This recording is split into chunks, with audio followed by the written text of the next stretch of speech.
Assalamualaikum warahmatullahi wabarakatuh dan salam sejahtera. Kita bertemu lagi sekali di dalam Learn and Play with Dr. K. Okey, hari ini kita akan belajar mengenai PLC. Okey, tahu itu PLC kan? Okey, PLC semua dah tahu, Programmable Logic Controller. Okey, tetapi apa yang saya biasa pakai adalah yang saya diajar di Universiti di UTM adalah menggunakan Omron. Jadi bila kita pakai Omron ni, kita akan gunakan satu software dia yang memang khas iaitu CX1 lah. Dalam CX1 ni ada macam-macam, contohnya macam CX Programmer, CX Designer, CX Supervisor dan sebagainya. Okey, tetapi yang biasa saya gunakan adalah CX Programmer dan juga CX Designer. Jadi hari ini saya akan ajarkan tentang timer, sebab timer ni biasanya memang basic di dalam PLC ni lah. Okey, jadi sebelum kita tengok dulu apa sebenarnya timer ni. Okey, timer tu kalau ikutkan ialah sama macam pemasa, dalam Melayu pemasa ataupun stopwatch. Okey, stopwatch yang mana kita nak kira sesuatu Dia macam ada yang counting up, ada yang counting down. Okey, ada yang mengira ke atas, maknanya daripada 0, 1, 2, 3, 4 ataupun kalau countdown tu ialah macam kita 10, 9, 8, 7. Okey. So sekarang ni di dalam konsep PLC ni ataupun CS programmer ni, okey, dia menggunakan konsep counting down. Dari mana dia akan bermula daripada 10, 9, 8 sampailah dia mencecah nilai sifar ataupun kosong. Okey. So apa? Timer ni penting di dalam PLC ataupun mana-mana industri yang menggunakan PLC ni sebab apa? Kita nak melaksanakan arahan selepas satu tempoh tertentu. Okey. Jadi bila tengok sini ada beberapa jenis timer yang biasa kita gunakan. Sebenarnya ada 3, tapi yang saya perkenalkan adalah 2 saja yang biasa kita gunakan, iaitu yang first kali kita kenali sebagai on delay timer, iaitu output akan on selepas beberapa saat butang input ditekan. Maknanya once kita tekan butang, tunggu beberapa saat barulah output output menyala. Contohnya mudah, kita tekan butang ataupun kita tekan switch, tekan top. 3 saat lepas tu baru lampu menyala. Okey, itu ialah on delay timer. Okey, untuk off delay pula, okey, kita bayangkan contohnya lampu tu memang dah sedia menyala. Okey, memang lampu sedia menyala, and then kita tekan button off. Okey, beberapa saat selepas kita tekan button off tu, barulah lampu menyala, lampu padam. Okey, itu kita nilai sebagai off delay timer. Okey, ini adalah yang paling basic yang kita perkenalkan di dalam PLC. Alright. Jadi tanpa buang masa, sekarang ni kita terus pergi kepada macam mana kita nak hasilkan timer ataupun pemasa di dalam PLC. Okey. So sekarang ni ini ialah program yang kita akan gunakan, iaitu kita guna CX Programmer. Kita lihat di sini ya, CX Programmer. Okey, seperti biasa kita akan new. Okey. Okey, contoh macam di universiti yang saya ajar di universiti, saya menggunakan CP1E. Okey, kita ada 2 jenis, CP1E dan CP1L, bergantung kepada apa jenis input dan apa kita pakai. Okey, dan jenis saya pakai ini terpulang kepada semua orang. Okey, tapi untuk simulation tak ada masalah. Kita boleh pakai apa-apa sahaja. Okey, ni tak kisah untuk apa-apa sahaja. Jadi boleh pilih apa-apa jenis sekalipun, tak kisah. Terpulang. Okey, contoh kat sini saya bagi adalah CP1E. Tapi bagi anda semua boleh buat apa-apa sahaja. Okey, sebab dia ada simulation semata-mata. Okey, jadi di sini kalau kita lihat di sini, okey, kita kat mana ada timer tu? Timer tu berada daripada new PLC instruction di sinilah. Okay, new PLC instruction. Okay, first kali ni kita perlu tentukan macam mana kita nak hasilkan kita buat on delay timer dulu On delay timer dulu, di mana kita nak bila lihat di sini balik, on delay timer adalah kita nak output akan menyala selepas beberapa saat butang input ditekan. Okay. Jadi di sini kita kena, saya mengajar ni adalah PLC, Programmable Logic Controller. Jadi segala kawalan di sini adalah berasaskan logik. Jadi bila kita nak fikir macam mana benda-benda programming ataupun ladder diagram kita nak buat ni, ialah kita kena fikir logik. Okay, siapa akan hidupkan siapa akan matikan siapa. Jadi di sini kita nak hidupkan output selepas menyala. Okey. So sekarang ni kita kena tahu basic timer. Okay, saya tunjukkan timer. Okey, ini adalah timer. Okey, timer kita kena ambil di sini, saya ulang balik semula. Timer di sini new PLC instruction. Okey. Di sini instruction dia adalah TIM. Okey, TIM stands for timer lah. Jarak ni nombor timer, maknanya timer berapa yang kita guna ni. Contoh di sini dia mesti bermula daripada 000 bermula daripada 000 terpulang. Boleh pakai nilai 001. Ni adalah bilangan timer. Keberapa? Okey, jarak lagi hashtag ataupun hash berapa saat. Okey, berapa saat yang kita nak gunakan. Berapa saat delay tersebut ataupun pemasa tersebut. Okey. Contoh di sini kita ambil masa 5 saat. Okey. Jumlah di sini kita pakai 100 milisecond. So, jadi kena ingat, bila 50 darab dengan 100 milisecond, dia akan jadi 5000 milisecond. 5000 milisecond bersamaan adalah, so semua orang tahu kan, mili adalah 10 kuasa negatif 3. Jadi bila 5000 milisecond, kita tolak 10 negatif 3 tu ialah tolak 10, tolak 0/3, 1, 2, 3, maka dia ada 5.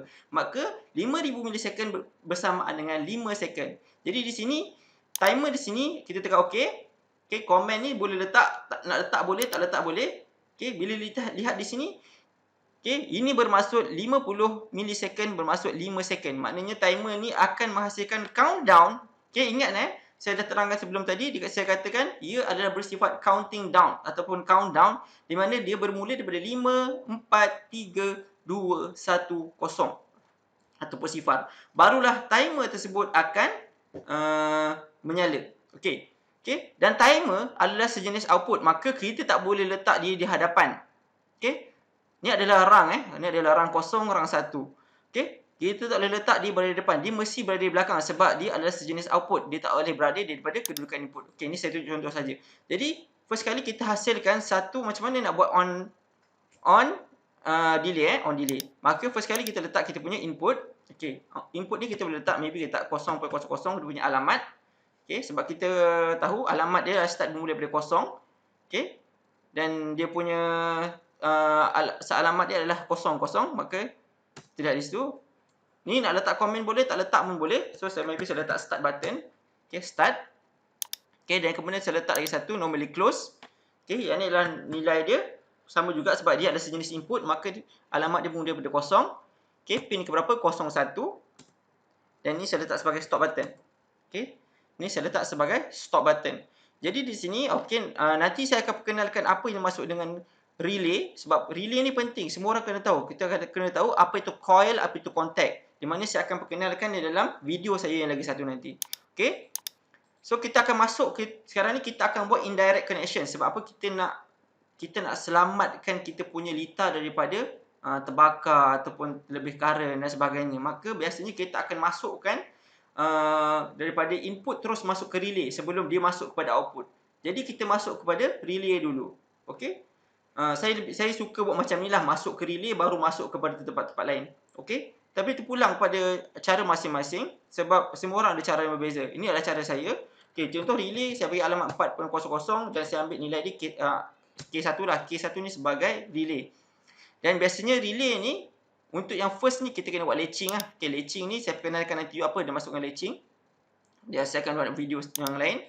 So 4.00 ni sebagai latching Okey, kita akan sambung kat atas ni sebagai latching sahaja.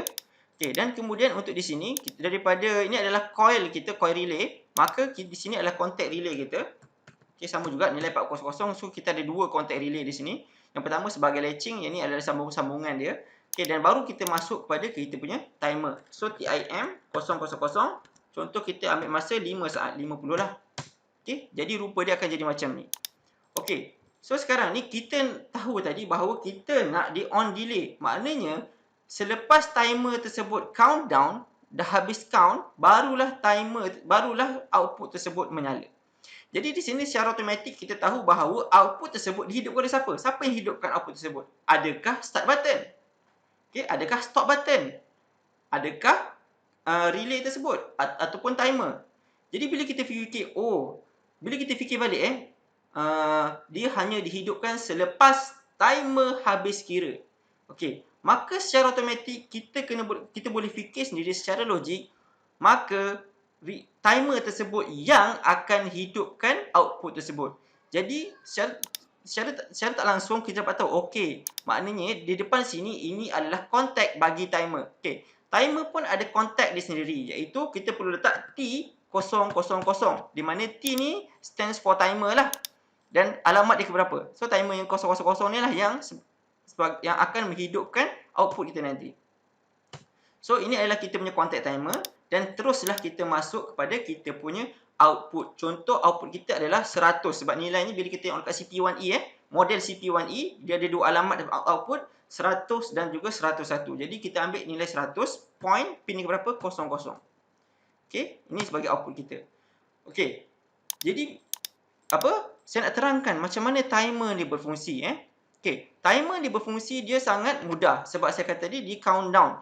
Dia hanya akan energize ataupun dia hanya akan menyala selepas jumlah di sini, jumlah counting down dia bernilai kosong. Barulah dia akan menyala. Okey, bila dia menyala, barulah dia punya kontak ni menyala. Bila kontak ni menyala, barulah arus akan melepasi dan menghidupkan output tersebut. Okey, jadi di sini kita cuba try simulate dulu. Okey, simulation. Work online simulator.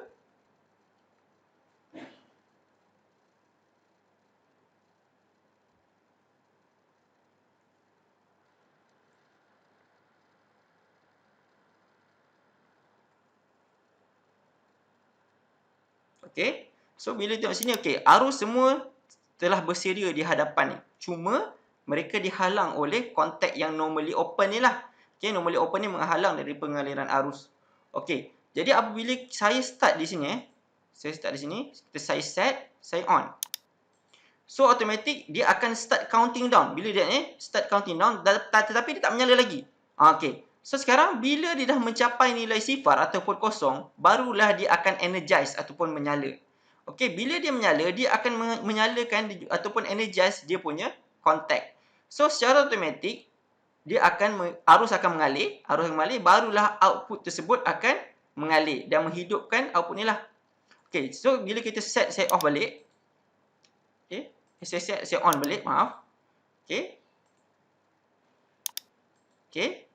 Kita tengok balik semula. Okey, nampak ni? Okey, dia tak menyala ni. Dia dah habis countdown.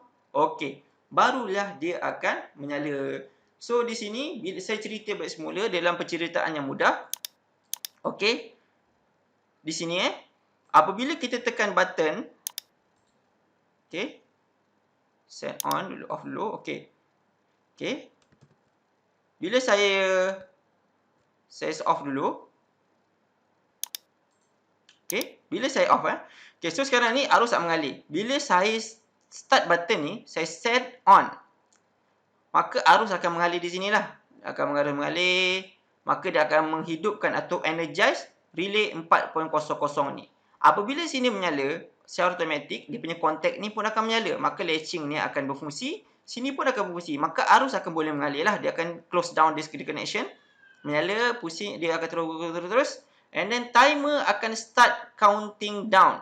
Okey. Cuba tengok bila kita timer ni dia hanya counting down selagi arus ada. Okey, kalau arus tak ada, dia akan reset balik kepada nilai 50 atau nilai asal dia. Cuba tengok bila saya set on. Okey, dia akan maaf sini set off dulu. Okey. Apabila saya paksa di sini saya set on, nampak tak? Okey, dia akan kembali kepada nilai asal. Di sini, timer ni hanya akan berfungsi counting down sekiranya ada arus mengalir. Sekiranya tak ada arus mengalir, maka dia akan reset balik kepada nilai asal. Jadi, dia perlu sesuatu untuk bagi dia terus menyala melalui menggunakan arus lah. Okey? Dan dia auto reset sekiranya tak ada arus yang mengalir. Okey? Kita biar dia mengalir. Okey? Dan seterusnya, output akan menyala. Okey, so harap semua faham tentang ini kita nilai sebagai on delay. Okey, on delay So sekarang ni, macam mana kita nak ubah di sini menggunakan on off delay pula. Okey, off delay dia berbeza di mana off delay ni seperti mana saya cerita tadi. Okey, off delay di sini output akan off selepas beberapa saat. Okey, output akan off selepas beberapa saat. Jadi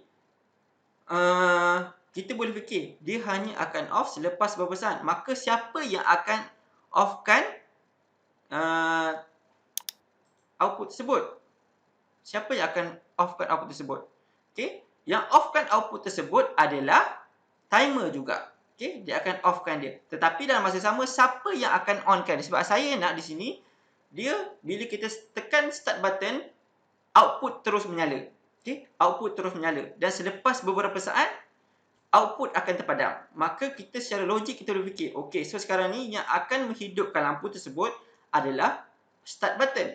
Dan juga yang akan meng-offkan lampu tersebut adalah timer. Jadi di sini kita boleh ubah, modify saja di sini. Maknanya di sini bukanlah T00 sebagai penghidup dia ni. Tetapi kita ubah, kita double klik saja. Okay, kita ubah kepada nilai 0.00. Maknanya sekarang ni contact start akan menghidupkan ni lah. Maaf ya. Relay. Maknanya relay ni akan menghidupkan dia. Okay, relay ni. Bila relay ni energize, maka ini pun akan energize bersama-sama juga dengan timer. Maknanya di sini dia serentak. Bila timer menyala, bila relay menyala, timer menyala dan juga output pun menyala. Dua-dua akan energize serentak apabila relay ni pun energize. Okay, tetapi kita nak make sure yang dia ni akan cut off connection ataupun terpadam selepas timer ni menyala. So macam mana kita nak make sure timer ni, apabila timer ni dah energize, sini terpadam. So apa kita kena letak? Kita kena letak normally close. Okay, di sini normally close. Sebab apa normally close? Sebab normally close ni dia terbalik. Okay, bila sesuatu tu menyala, dia akan cut off connection. Bila sesuatu tu tak menyala, dia akan bagi connection. Okay, itulah konsep dia. Jadi di sini contact dia adalah T00, iaitu timer itu sendiri. Okay. So, kalau kita lihat simulation dia di sini, kita try simulate. Okay. Tengok ini adalah itulah normally close. So, walaupun sini tak menyala, tetapi dia boleh membenarkan arus mengalir. Sebab inilah saya katakan sebagai normally close. Okay. Maknanya apabila sini menyala, sini akan tak menyala. Okay, dia akan jadi normally open. Okay. So, kita cuba kita set on. So, dia akan menyala lah. Ni timer menyala, output pun menyala. Okay. Maknanya selepas timer ni habis kira, jadi kita dapat lihat, output ni telah pun padam. Sebab apa? Bila sini energize, sini akan jadi normally open. Maka bila normally open tu, so arus tak dapat nak mengalir di sini. Dan apabila arus tak dapat mengalir, maka ini pun output pun terpadam. Okey, saya ulang balik semula. Ini saya set on balik. Saya set off balik. Okey, set off balik ni. Okey. So, saya balik semula Bila saya set on, bila saya set on, dia akan menyalakan relay. Relay akan hidupkan dua-dua, timer dan juga output. Tetapi apabila timer ni habis kira, contact timer ni akan menjadi normally close. Dan dia akan memadamkan atau memutuskan connection ni, maka output ni pun akan terpadam. Okey, itulah sedikit tentang timer, iaitu on delay timer dan juga off delay timer. Okey, harap semua boleh faham dengan mudah tentang apa yang saya perkatakan ni, yang saya ajar pada hari ini. Sekiranya terdapat soalan-soalan tertentu mengenai dengan timer, ataupun PLC itu sendiri, terutamanya dalam bidang CS programmer, CS designer, boleh bagi dalam komen. Okey, saya rasa itu sahaja video saya pada kali ini. Kita berjumpa lagi dalam video akan datang dalam Learn and Play with Dr. K. Assalamualaikum warahmatullahi wabarakatuh.